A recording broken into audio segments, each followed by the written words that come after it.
Well, hello everybody. Welcome to the Implant Graphics webinar, A Tale of Two Implants, Achieving and Attaining Web-to-Print Success, sponsored by Rochester Software Associates. I'm Jeff Hayes, President of InfoTrends, and I'm the host today for your event. We've got a great topic, one that I believe is vital to every implant out there. We're talking about web-to-print systems and how implants can apply them and bring their operation really to the next level. And we are certainly very fortunate to have two excellent panelists with us today who will be sharing their experiences and answering your questions as we go along. So please be thinking about some things you'd like to talk about that don't get covered or some more details you're looking for. I've got a few tips here I just want to run through before we get started.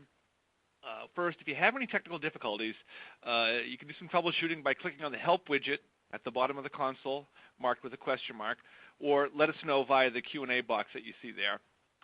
You can also use the Q&A box to submit your questions to today's panelists, and we'll be doing our best to select the best ones that come up and send them in at any time. We're going to, feel free to interrupt our speakers a little bit and then save some time at the end for additional Q&A, and I'll do my best to prioritize and get through as many as we can.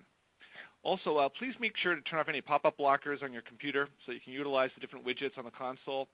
And click on the Tips for Attendees widget below to learn, what all these widgets do and how you can customize them. The other thing I'll note is that you will be able to directly download the slides from the console, and you'll see a widget there with that capability. It's the green one with the folder on it. So let me just give you a little background on who our speakers are today joining me. We've got Tasha Worrell she's the manager at the University of Pittsburgh Medical Center's Print Center Services, and she's been with them for about 5 years and running their production operations for the last 2.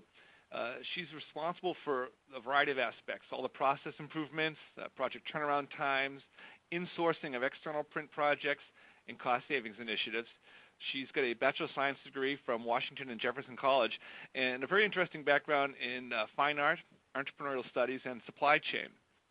We also have Abbas Badani, and he is the director of the Multimedia and Print Center at Penn State, one of the largest state universities in the country, and he's been working at their production operations for the last 9 years. And Penn State is a little bit new to web-to-print, so we've got some interesting perspectives in terms of the process they've gone through. He's also got a great background. He's used to work at Texas A&M University in their implant and in various commercial operations. He's got a bachelor's degree in printing and accounting and a master's degree in operations management. So 2 very qualified speakers here. And as I noted, I'm the president of InfoTrends. We're an industry analyst firm, and we do a lot of work with the enterprises out there, helping them with some of their operations, and also working with some of the technology vendors as well. So in terms of today's agenda, very quickly, we're going to get the perspectives of Tasha and Abbas. I'm going to provide some perspective and share with you a little bit of research that we've done over the last couple of years. And also, I want to note that we're going to have a follow-up webinar to this event with Tasha and Abbas on June 24th, and we're going to revisit some of the progress they've made related to some of their implementations and as they've been kind of taking their implementations to the next level. So please put that on your calendar as well. So I thought I would start just with a little bit of history on web-to-print. And I'm not really sure who invented web-to-print. I don't think it was Al Gore. But I do know that, like many areas related to digital production printing, that the road does seem to go through Rochester, New York. And one of the earliest commercial implementations was from Xerox. Back in 1995, they had a product called Interdoc. And that was a client-server software that provided distributed print-on-demand capabilities via the Internet. The product enabled users to set up an electronic storefront on the web that showed the print services that were available, and then customers could fill out forms or job tickets and submit those jobs via a browser such as Mosaic or Netscape. And that probably sounds pretty familiar to some of you out there today. Things really started heating up, though, for web-to-print, or print e-commerce as it was called, in the late 90s and really through the dot-com boom. There were all kinds of startups as well as many established technology vendors introducing web-to-print systems and whole new print service providers that kind of made their company based on web-to-print capabilities. In fact, I recall back around 2000, InfoTrends did a big study and profiled many of the technology vendors and service providers out there. You might recall companies like Noosh and NowDocs and HTT Print, Vistaprint, Mimeo.com, iPrint.com. These are companies that all kind of grew up around that time each with slightly different approaches, different capabilities. And then, we had the sort of the dot-com crash, and there was a lot of consolidation. Some of them were able to kind of survive and last. It was around that time that Rochester Software introduced their Web CRD software. And I think what made Web CRD special was that it was really designed for that corporate, university, and government print center environment. And it had a lot of the features that were needed in terms of automated ordering, fulfillment, job ticketing, production management, but also chargebacks across various departments. And it's certainly a product that's evolved and stood the test of time. And if we kind of fast forward now about 10 years or so, based on some research that InfoTrends has done, we find that the majority of implants today have some type of web-to-print or online job submission capabilities. So in some respects, if you are an implant and have not yet implemented, you're really on the late adopter side. And my sense is if you don't get involved fairly soon, you're probably going to be really on that sort of laggard or really late adopter part of the marketplace. I think more importantly, though, is that you're likely losing customers and jobs. And InfoTrends regularly does interviews with print customers, and we have found that in 2012, about 23% of print customers reported buying at least half of their print via a web-to-print system. And this was especially true for print customers who purchase frequently or in high volumes. In other words, many of your best customers. And just to kind of put all this in perspective, in terms of the general economy, there was some data out recently from the National Retail Federation that looked at the most recent Christmas shopping season. And what they noted was this was the first time that the Cyber Monday sales in the U.S. exceeded in-store, Black Friday sales. And, Black Friday is that day after Thanksgiving, traditionally the biggest shopping holiday of the year, with many storms, going into the black in terms of profitability. Cyber Monday is the following Monday. It's a newer term that's been out there, but you're now seeing more sales happening online than through the actual store environment. So really a change that's happened here, and it's not just the retail industry, but many others as well, and print has definitely been a big part of that. Now, if we look at some other InfoTrends research, and you look at the overall print industry, overall demand has been generally flat. Part of that's been caused by the recession lately and kind of coming out of that, but there's also been a lot of substitution in terms of digital delivery of content. Print is still a huge industry, but what we see is orders coming through traditional methods, which might be over the phone or through a sales rep, has been declining at 1% to 3% per year, while jobs coming in through an e-enabled process have been growing at about 11% per year, and that's our projection over the next 4 or 5 years or so. It's about 17% of the business in 2011, growing to nearly 30% by 2016.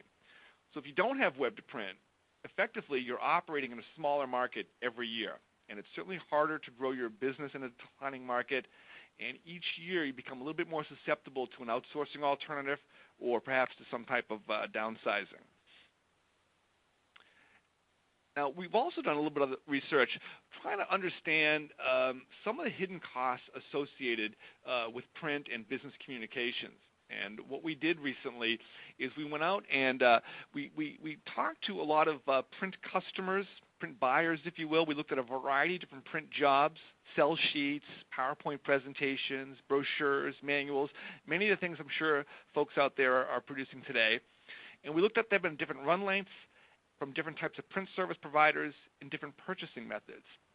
And we quantified not only the physical printing costs, but also the time and money spent in the authoring, the design, the updating, the ordering process, the warehousing, and all the other sort of other elements of the life of that document. And as part of the research, we gathered actual samples and examples from print buyers and document owners, and we interviewed them to understand who did some of that pre-production work, who did the design, the composition, the project management, what type of worker was involved in various tasks, how much time did they spend on these activities, and what was the cost of those people in terms of their salary or wage and any overhead-related factors. And then we gathered some production price information from publicly available sources through printer websites and calling up corporate print and implant operations and talking to them about their pricing schedules.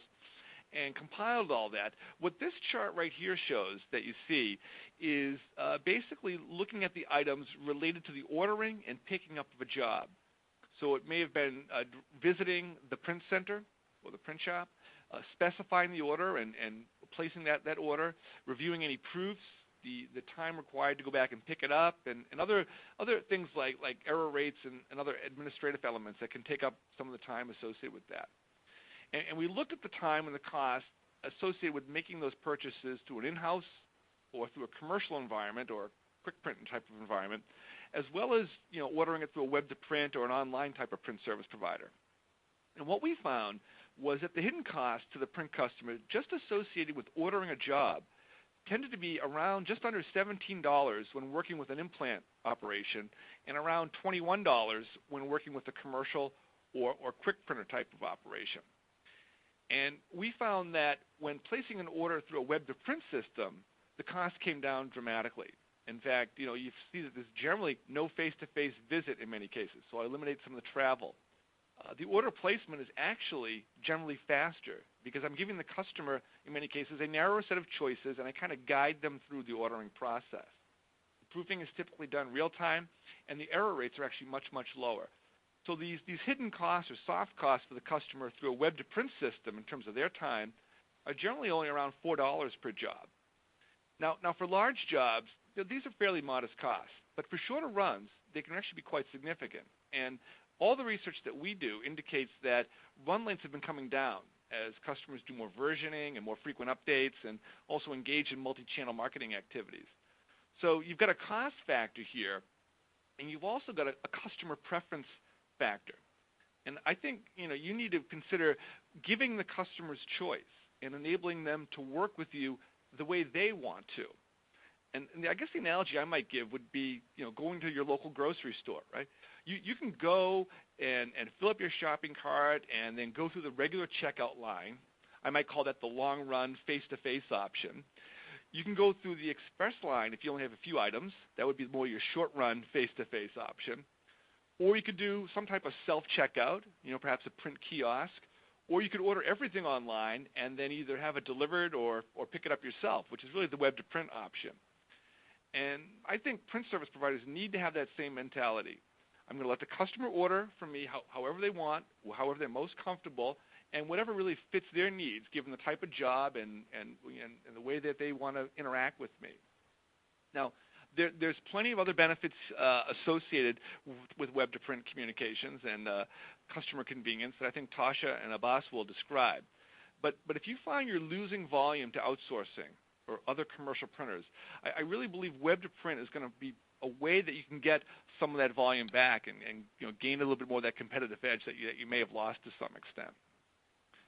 So I'm gonna pause here for a minute and now introduce again Tasha Worrell. She's the manager of UPMC, and they've done some implementation. They've been working with WebCRD, I believe, for a while, and she's going to share with you some of her perspectives. And again, if you've got some questions, feel free to enter those in. I'm going to be monitoring them and asking them of Tasha or saving them for the end as we go along. So, Tasha, I'd like to turn it over to you. Hi, everybody. Thank you, Jeff. So one of the things that we're going to talk about today is UPMC's web-to-print solution, that we have a little bit of what we use it for and where we plan to go in the future with it. And we're working on that process actually right now. A little bit about UPMC. We had about a $10 billion revenue in 2012. We have over 20 hospitals, and we're growing. We just got another one last year. We have about 55,000 employees. Of those, only about 20 of us support the print center. We usually typically print about over 10 million impressions per month. November was a record breaker. We almost hit 12. We were at 11.44 million impressions per month.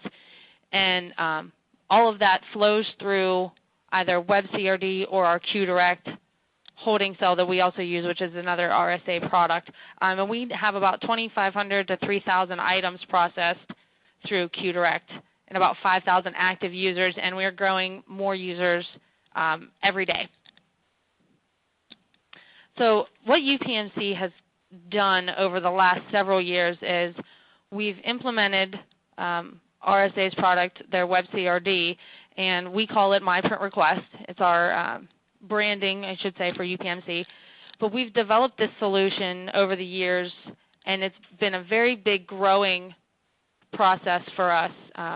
We have a print governance committee, which is a very strategic, high-level group of folks from all different organizations, from all different departments in the organization. So we have the people from the health insurance division, we have people from the healthcare division, we have people from physicians' offices, finance, supply chain management. Everybody plays a part in this particular committee, and we all know that print is a necessary service for healthcare to survive, for charting, things like that, brochures, patient information, delivering information to our patients while they're in the hospital.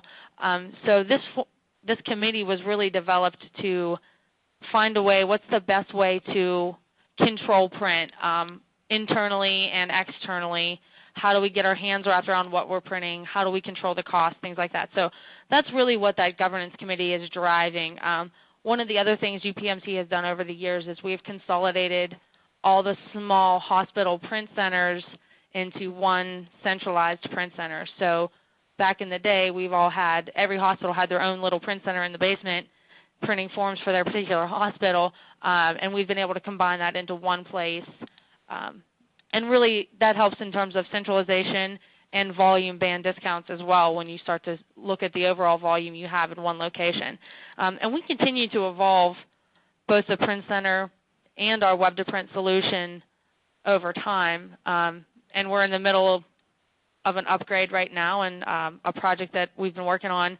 Over the last few months, we've done some research and analysis, and we put together an ROI for a new facility, additional staff, all based on print that was done externally, and that we could possibly drive internally using our Webtoprint solution. So our current Webtoprint, and what you see there is kind of what our home screen looks like today. We use this to insource millions of dollars of external print. Our WebCRD tool is more than just an order submission, although it is the only way that we accept orders nowadays. So we no longer accept fax orders, email orders, phone calls. Everything is driven through my print request, and we really don't have much of pushback on that anymore. That has become our standard traditional way. Sometimes we'll get a random paper form here and there, but as soon as we tell them about my print request, they go out there, they fill it out, and it's really convenient for them. But we use it to monitor our costs, track data, how many orders, how long does it take to process a certain order, what orders went outside to our outside vendors. We report back on it too. We report back for accounting purposes,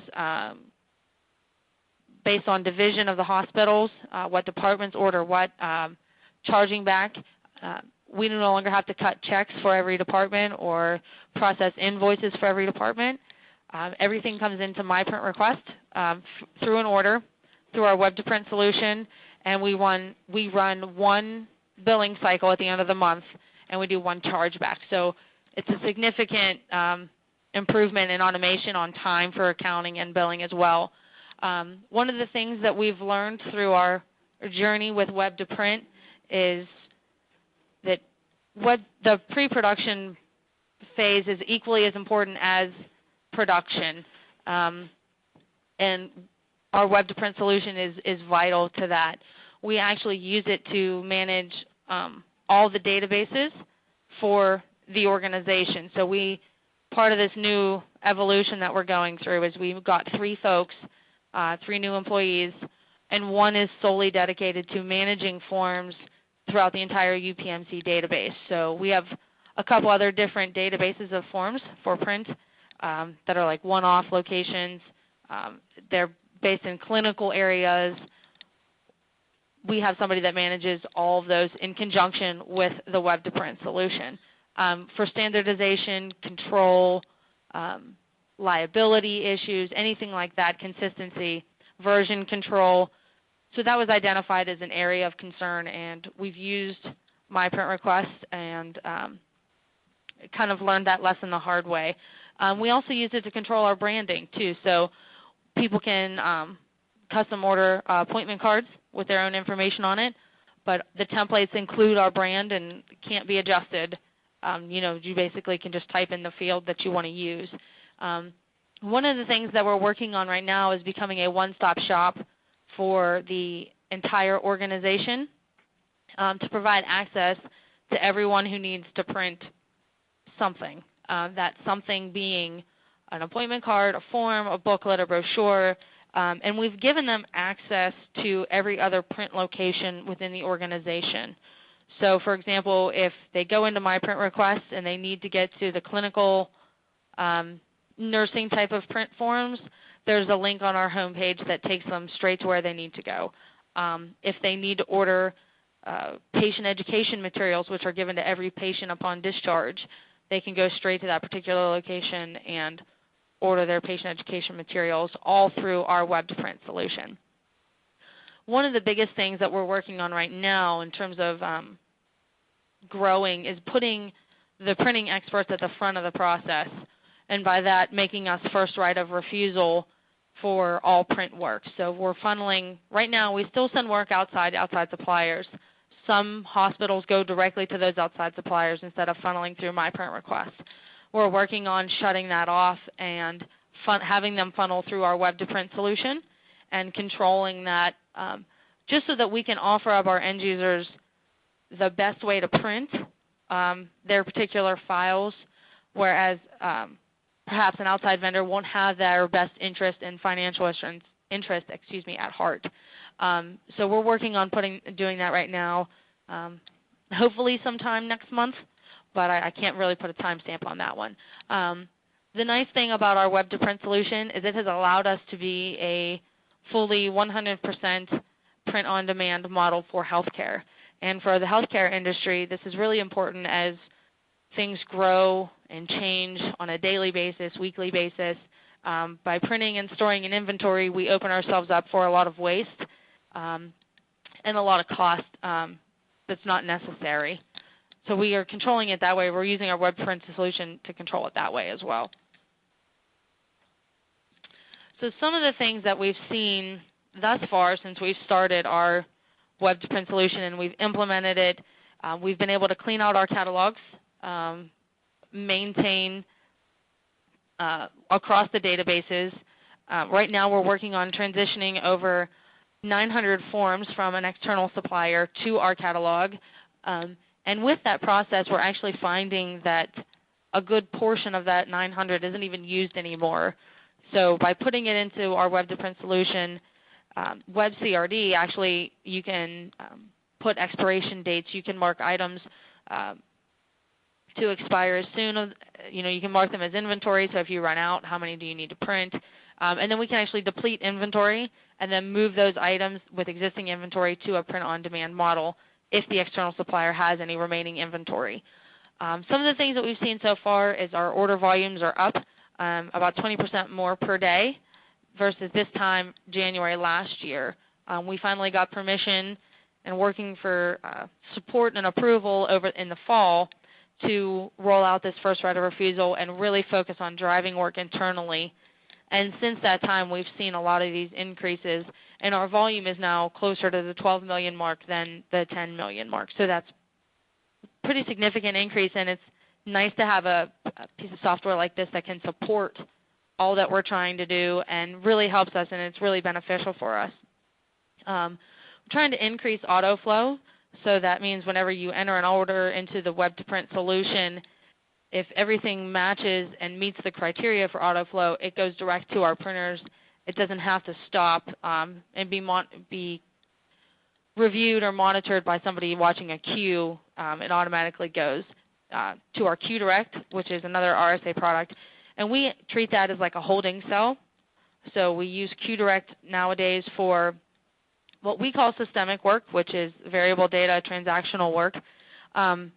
Some work goes direct to Q Direct and it sits there until one of our printers is available, and then we move it from there to a printer. So what we're going next with our Webtoprint solution is we're trying to increase the number of templates we use in our variable data. So right now we do appointment cards.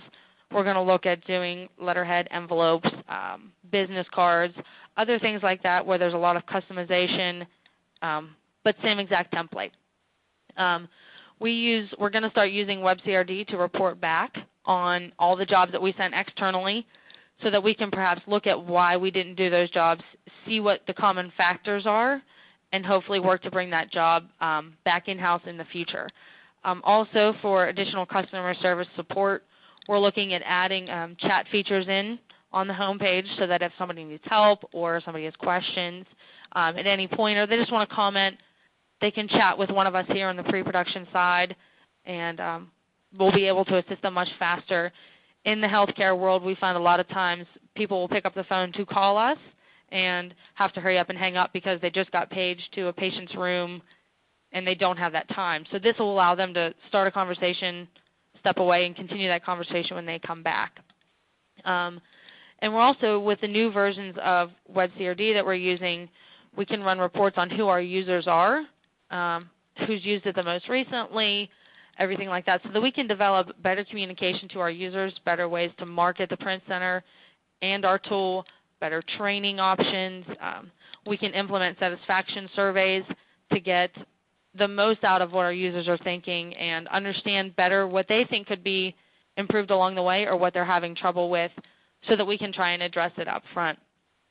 A lot of these things that we're working towards and a lot of the benefits of a web-to-print solution free up our team members' time in pre-production to do more value-added things. So as we increase the auto flow more and more and more and we have to review less jobs, those people will have time for better customer service, spending more time with our customers, more time training our customers, more time typesetting, designing, which is also what our pre-production team does, more time bidding on those outsourced jobs, just a lot of analytics around the data that we're developing through our web-to-print solution. And having a web-to-print solution like WebCRD does provide a ton of data to review if it's set up properly. And those are our next steps. Well, Tasha, that is just a great story that you've got there. In fact, a few questions have been coming in as you Sure. were talking. I didn't want to interrupt there, but one that came in was kind of wondering what marketing tactics that you've used to promote your web-to-print capabilities. Well, we let end users know really how easy it is. A lot of times it's web conferences, PowerPoint slides. We like to start, lack of a better term, at the top. And we like to educate those who have control over where the printing is going, and so they can pass it down and encourage their folks to use our web-to-print solution.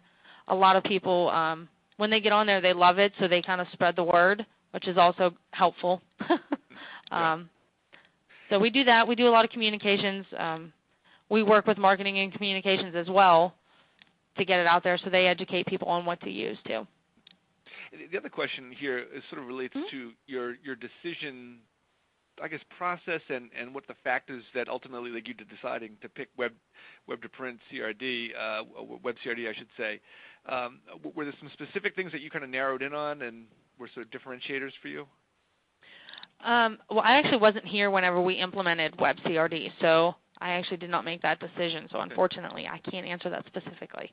Well, the other thing I thought was particularly interesting is you talked about some of the pre-production and the right of first refusal and some of that capability you've got now, and it sounds like that's gone a long way to helping you drive volume. Was that kind of part of the plan, or is this something that is evolved based on your new capabilities? No, that was part of the plan. One of the things when we did a study a few years ago over the overall shop and where our bottlenecks happened to be, and one of them happened to be pre-production work. A lot of the reasons we had to turn jobs away were due to lack of pre-production capabilities. So we could just accept the job, but it had to be perfect, and if it wasn't perfect, we had to go back to the users. What we found is that if somebody can send you, if you're willing to accept anything in terms of like Word documents, different types of files, but have the ability to manipulate it and help them through the process, they're more likely to stay with you and use your system. So That's why we said pre-production is equally as important on the front end as production. Interesting. In fact, there's another question that came in wondering how you're using WebCRD to report outsourced jobs. So it sounds like you're kind of a clearinghouse, and you're getting the data about that job, and then are you creating specific reports on those outsourced jobs?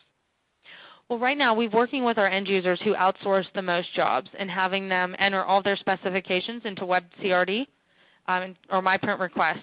And if we send that job back out, it's flagged as an external job, and then we can just run reports. WebCRD has customizable reports that you can use, and then we can see what went out, how much we paid, and exactly the specifications as to why we sent it out, if it's something if we couldn't do it. Right. Mm-hmm. And one last one before we go to Abbas. It kind of ties into your customer service, and sort of wondering, do you have a primary contact for your implant operations? We have a couple. We have a Print Center Support Services is a distribution list email, and it goes to all of pre-production, and they can send their emails directly to there or call, and we do have a customer service person dedicated to that and processing orders. Great. Okay. Well, I'm sure we'll be getting a few more questions, and Sure. we'll have a little time at the end for Q&A. Okay, so, Abbas, I'm going to turn it over to you now, and you can tell us a little bit about Penn State and what your folks are up to and where you are in your journey to Web2Print. Thanks, Jeff. Thanks, Tasha, for that awesome story to make my job easier. To give you a little background about Penn State, we are one of the largest universities in the United States. Our main campus is in State College, Pennsylvania, which is right in the center of Pennsylvania. We have 22 campuses in all. The main campus being University Park, and our enrollment roughly a year is 45,000 students, altogether around 60. Out of our facility, we support the main campus as well as some of the tertiary campuses. There's a full portfolio of services which we'll get into in a minute. So what we hope to cover today, and this will be slightly different because we are in a different phase in terms of our WebCRD implementation. So what we want to talk about and try to get across is what we anticipate the benefits to be, since we are not there as yet, but also give you a little history about the past. So we were at one point of time the bleeding edge, and being the bleeding edge, we learned a lot of lessons, and our first efforts at Web2Print failed terribly. And so I want to give us some of the learning lessons as to why it did not work, what we learned, and what we plan to do differently. And then as you elaborated, asked earlier, how do we will do different this year in terms of attaining success so that we get a better acceptance rate. So some of the statistics of our facility, and this is our center here. We have roughly a staff of 50 people. Our budget is around $15 million. We do approximately 1.5 million black and white impressions, 11 by 17, because we measure everything in 11 by 17, and around 250 to 300,000 in color, 11 by 17s. We run 3 shifts, 5 days a week, because a lot of our work is data center work, which runs at night. We have 2 facilities here at the main campus. One is primarily for production, large runs, and then one is more student-centric, right in the middle of the campuses. Our services include pretty much everything from printing and finishing. We have a full offset facility, including 2-color, 4-color, black and white. We have data center. We also have a bulk mailing here. We process probably 2 to 3 million pieces of mail, bulk mail pieces every month. Some of it produced internally, some of it which is outsourced but brought back for mailing. And we also manage the campus mail operation and the print procurement arm of the university. So if we can't produce it, we outsource it. This is primarily for the large offset printing work. For digital work, we are slightly different in the sense that for our digital work, Penn State is an open campus. So if any local digital printer like a Kinko's or somebody can, in theory, come and get work. We have a couple of other many local copy shops also who do the work. So there's not as much restriction. Most of the restrictions are on the print side, which makes it a little challenging because whatever we market, it has to be easier because already competitors could come and position it slightly differently. We also have a fleet management program. We run we are responsible for all the office devices, and that is across all the 22 campuses. So we have roughly 1,500 devices that we manage across roughly 25 locations in Pennsylvania. So why Web2Print and why is it important to us? The basic things that we expect, and this is again, I want to emphasize this is a second round at it. So around this time, when we decided to again embark on this second trial, these were our main goals. We expected that we see an increase in the productivity of our facility. We improve the customer interaction. So that's 24/7 because we get orders 24/7 right now, whether through email, through phones, but it's not very efficient and effective because we have to follow up, and so this would make it cleaner. We improve our VDP solution. We do, and I'll come to that in a second, but we do have a VDP solution right now for our stationery items, and it is now 5 years old and it's kind of dated, so this would help us actually make it better. This would migrate all the digital work. We have 2 or 3 distinct streams of work that we manage in our facility, and so the goal would be that all the digital work would now come through one stream rather than multiple incoming channels. Definitely, as Tasha alluded to, is automate the production management and the chargeback processes, which are right now kind of antiquated. And then the last aspect is to grow, and there's still a lot more opportunity in terms of products and services that we can probably expand the gamut. And so those are the main objectives and why we decided to take the second stab at implementing Web2Print again. So let's talk about the past. Why it did not work, what we learned, and what are we doing differently at this time.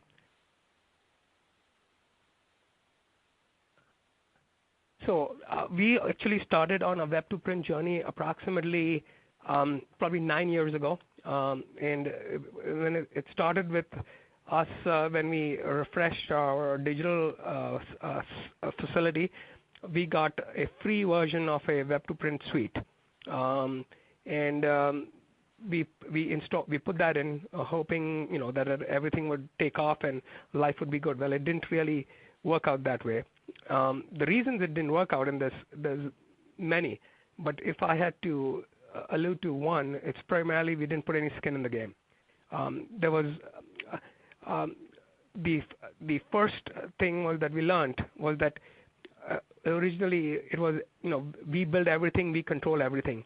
The problem with Web2Print is that Web2Print is such a fast evolving system that us taking ownership of it and hosting it and maintaining it, we just couldn't keep enough resources behind it to keep it current and to keep it valid all the time. And so it kind of became antiquated, and people and we fell behind where we couldn't update it with the new things that we were installing on our production side, but our Web2Print was always falling behind.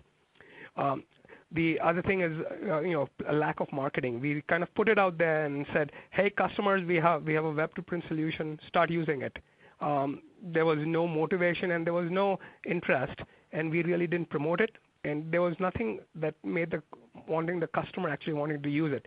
It just was more work for the customer because, again, being an open shop, they could easily just email us and we would do it. So why would the customer want to fill out multiple forms and go through this whole process and take this burden on, which right now they had shifted onto us. So most customers were hesitant because they saw real no gains in terms of the Web2Print. It just meant more work for them. The third part was a lack of infrastructural support. So we lacked IT support, and good IT infrastructure is very critical for it to succeed. We lacked marketing support, and we lacked no ownership within our organization. So we put it out there we just said, customer service reps start using it, customers start using it, but nobody really owned it.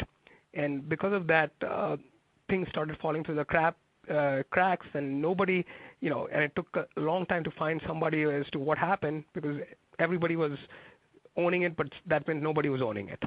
So those are probably the critical lessons. So when we decided to do it again, we said we're going to do so many things differently this time. Some of the things that we looked at doing differently this time are, first of all, we started this process. We went back to the university. So we went back to a set of our IT group. We polled a couple of customers, and we got in support and from my superiors as to that if you're making this investment, this is a long-term investment, and we need support from all the groups to actually make it work. So the university buy-in on a larger scale beyond our little department was very critical. We also we are set up in a different way in the sense we have a shared services group, which is basically marketing and marketing support, organizational support. So we actually have now a project manager dedicated to this project to keep all of us on track. So her essential role is to see that this, develop milestones and see that we hit those milestones. Go out and research out what other institutions are doing so that we can implement best practices and keep this project moving forward and keep it and ensure that we are using the best technologies and the best solutions as we fit together.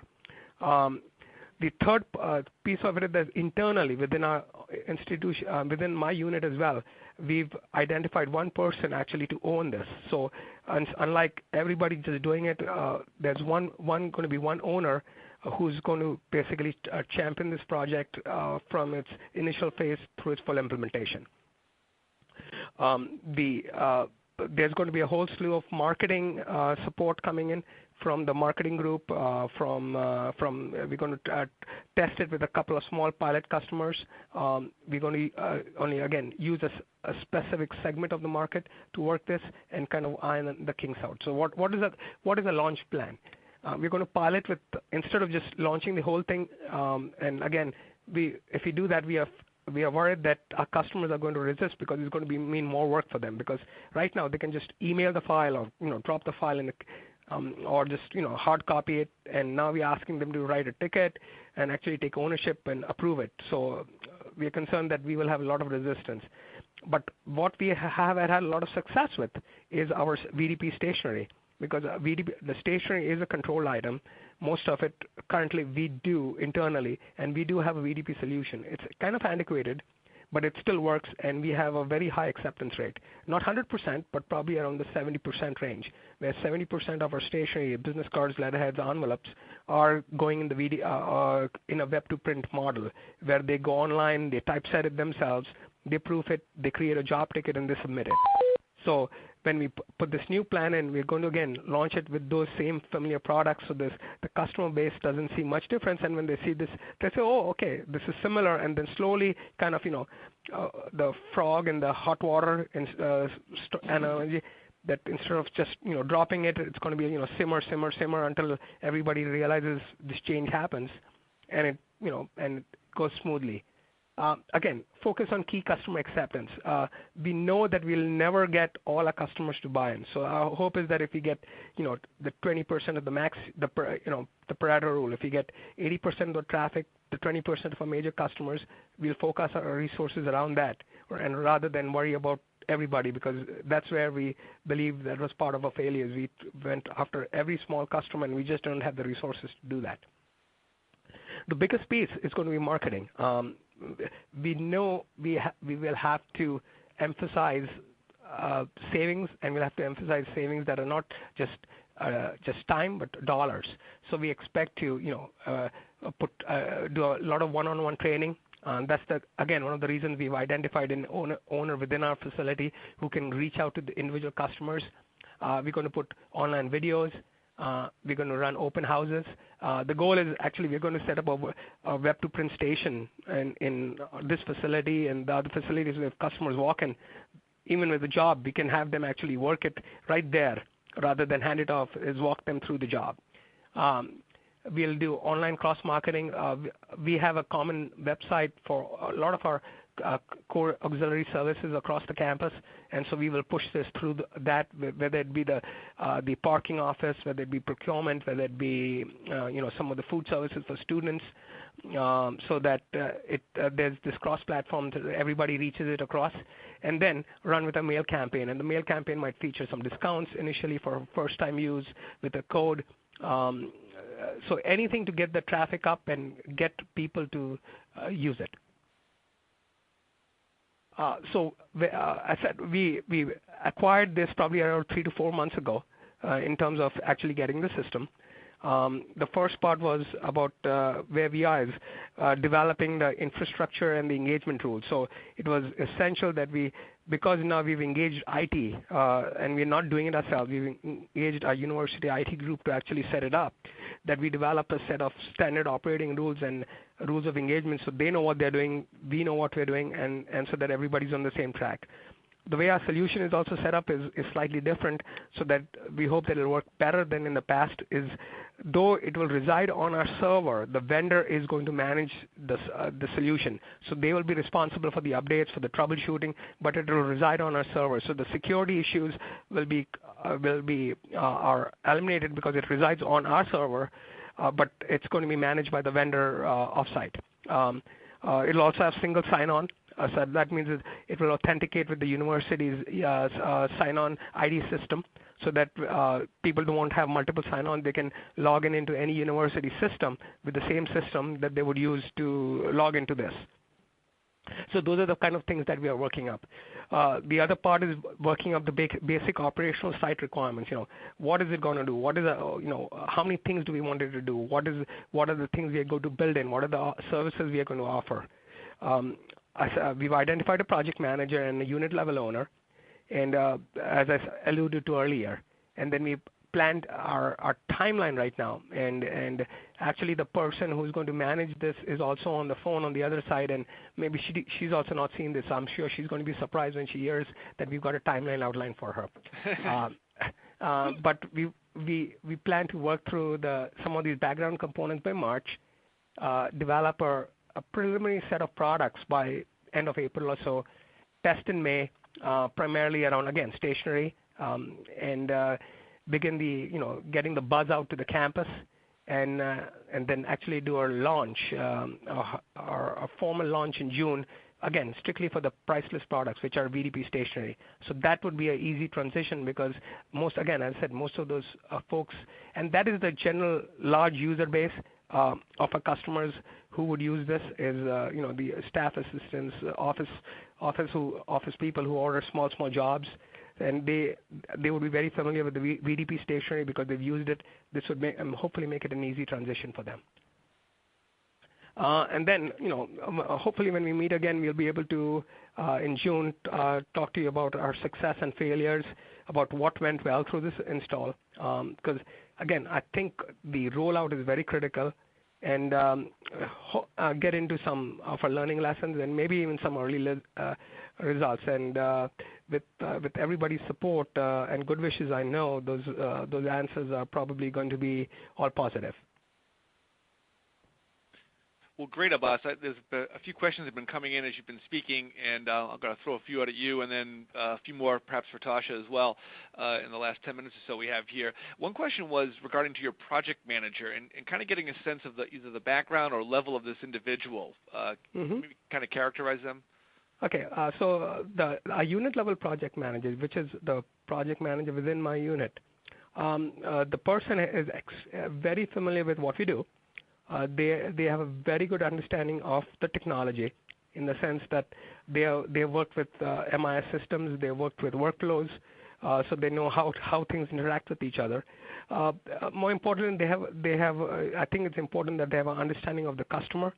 They have a customer relationship, so that they have walked in the customer's shoes, so they can kind of look at it from the customer's perspective and develop a solution that would mirror both sides to make it seamless. Some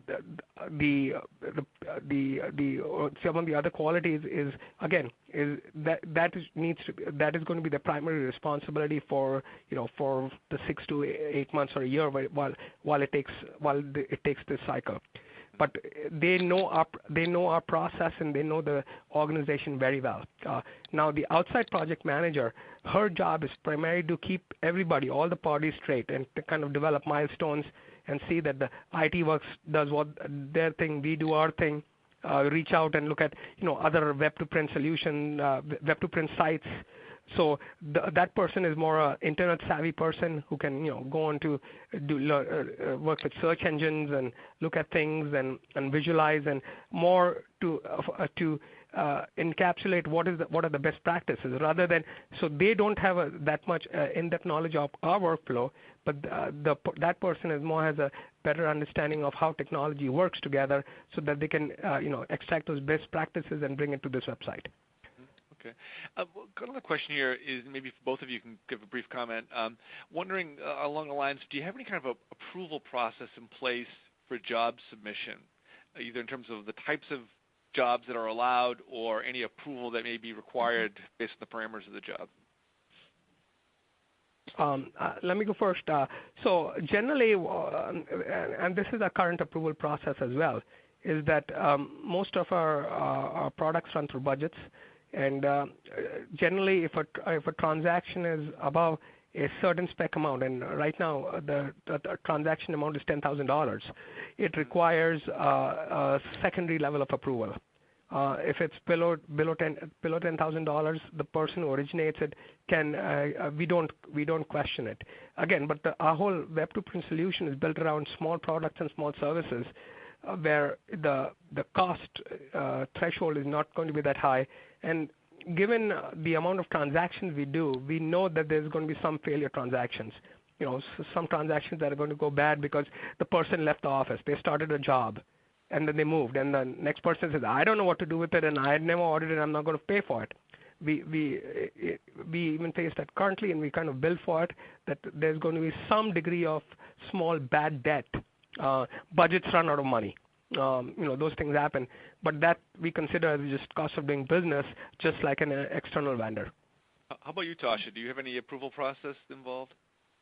Well, right now, when an end user enters an order, they're required to enter their business unit ID as well as their department cost center number. If those two numbers don't match, they can't submit an order. There are a lot of options within the WebCRD platform that can be used to set up approvals, but for us, it's internal.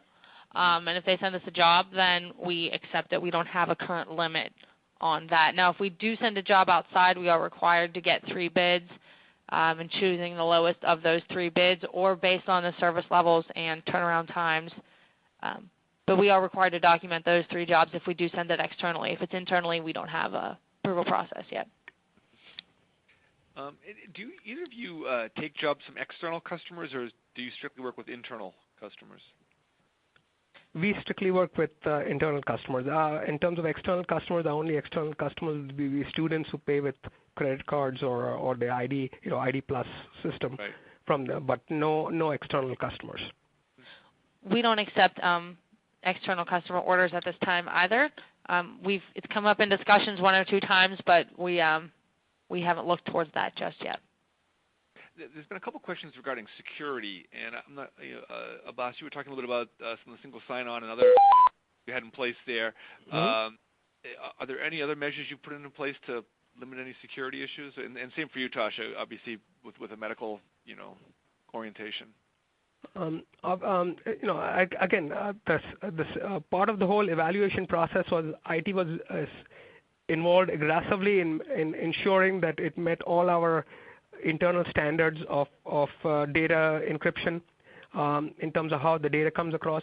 The way it is set up on a virtual server, where the server is not going to interact with any of the other systems, so that it limits interaction and it limits hacking. Again, it's tied to the university budget system, so that when the person comes in, it owns the budget. If the budgets don't work, it basically blocks it out. And again, we don't plan to take credit cards on this through this for security purposes, because that would open a whole different layer of encryption that we don't want to deal with right now. So it's strictly going to be for transactions that are budget based. You could, if you had credit card, it'll just say, we're going to pay by cash or credit card, but we're not going to actually accept those through the system, so that that third or fourth tier of security is not needed. And as far as security for the UPMC, we don't accept any credit card or other payment transactions. Everything has to be billed back to a department and cost center ID number that's entered whenever the order is entered. If it's not entered, the order won't go through. As far as patient information, when we do variable data transactions, all that information goes direct from server to our QDirect server, and then straight to our printers. So there's no other interaction or involvement or changing of that information. We print prescription pads, but that is also done manually. The orders are entered into my print request, but we are given the files offline so that they can't be duplicated and repeated.